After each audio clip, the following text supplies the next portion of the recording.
Βρισκόμαστε στο booth της NSS Sophos. Έχω δίπλα μου τον Γιώργο Kouimintzis, εμπορικό διευθυντή της NSS. Καλησπέρα. Καλησπέρα. Και τον Chester Wisniewski, ο οποίος είναι ο Senior Security Advisor της εταιρείας Sophos. Hello. Hi, thanks for having me. Welcome to Greece. Thank you. During the last days, we've seen many ransomware attacks in Greek companies. What's your point of view about this? Well, you know, there's kind of three answers to trying to combat the ransomware threat. I think the first thing that everyone needs to do is make sure that their employees, their friends, their family are aware of this type of attack so that they know what to watch for. They often imitate well-known brands in each country. So here, for example, Hellenic Post and this type of thing to try to get you to open dangerous emails. So education is one way we combat it. Obviously, as a company, what we do is also combat it by providing endpoint protection on antivirus software on computers. So for businesses, we do that for enterprises. And then we also have that available for free for home users, for our friends and family that need to protect their personal computers. They can get Sophos Home for free. And then we also try to combat it at the network level. We try to interfere with the criminals' communications to prevent them from sending those encryption keys down to hold your data hostage. Γιώργο, τι ακριβώς γίνεται τις τελευταίες μέρες στην Ελλάδα? Έχουν εμφανιστεί στην επιφάνεια κάποια συμπτώματα από την κρίση. Γενικά οι εταιρείες υποεπενδούσαν στο κομμάτι της ασφάλειας, οπότε μια καινούργια απειλή που εμφανίστηκε έβγαλε στην επιφάνεια πολλά θέματα που υπήρχαν και σιγά σιγά η αγορά θα πρέπει να προσαρμοστεί στις καινούργιες απειλές επενδύοντας. So, Sophos, what does Sophos about this kind of attacks? Well, you try to prevent them, of course, but the challenge is that the criminals are constantly innovating. In our research, we're seeing that they're making tens of millions of dollars per month on these types of attacks. So we're constantly kind of going back and forth with the criminals, trying to find new ways to protect people. But we don't want to disclose all of our methods. But suffice it to say, we're able to prevent most of them using things like antivirus software on the desktop. And when we can't, we try to assist our customers with recovering from these attacks because unfortunately they sometimes are still successful. So tell us a few things about the synchronized security. Synchronized security is basically trying to get more of our stuff to work together to raise the level of protection even higher.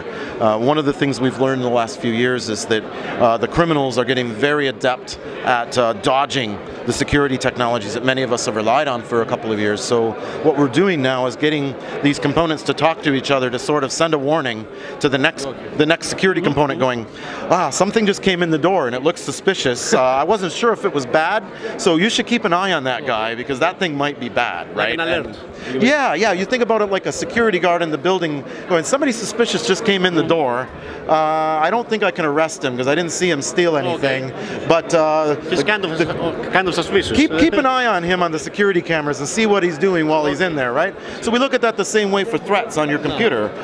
An email comes in and it might be kind of suspicious, but we're not really sure. And we then tell the antivirus, hey, keep an eye on that email. What somebody opens up any files or clicks any links in there, you want to be extra careful with that because that looks a little odd. So enabling those components to talk to one another allows us to provide a much better level of protection. Okay. So what about encryption from the point of view of Sophos?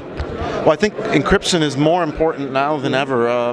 The general public, I think, used to just not know what encryption really meant, and now with all the information about government spying and criminals using it to hold our files hostage, everybody's very aware of how important encryption is to protect all of our communications. So I think businesses have done a pretty good job in the region of protecting computers like laptops and phones with encryption, and so we're starting to get pretty good protection there. So if our devices are stolen, they're protected.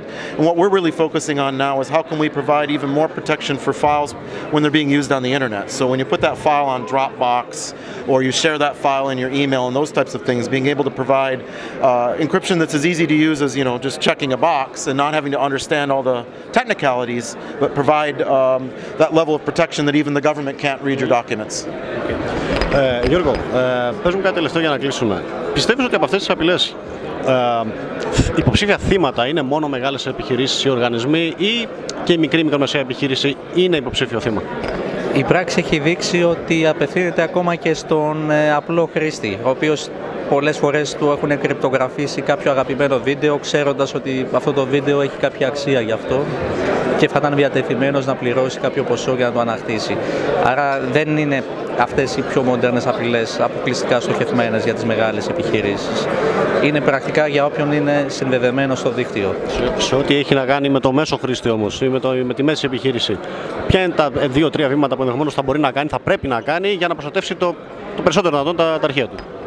Είναι το λεγόμενο επιστροφή στις βασικές γνώσεις, back to basic που λένε οι Αγγλοσάξονες, που ουσιαστικά θα πρέπει να έχουμε τα σημαντικά αρχεία, να έχουμε πάντα backup, να τα διαχωρίζουμε, να ενεργοποιούμε όλες τις δυνατότητες προστασίας που έχουμε στο antivirus, γιατί πολλές φορές έχουμε αγορασμένα προϊόντα αλλά δεν τα εκμεταλλευόμαστε σε όλο το επίπεδο, και τυχόν firewalls που έχουμε επίσης να τα έχουμε ενεργοποιημένα σωστά, και κυρίως η ενημέρωση τι πράξεις πρέπει να επιτρέπονται και τι πράξεις να μην επιτρέπονται. Ευχαριστώ. Γιώργο, ευχαριστώ πολύ. Thank you very much. Thank you.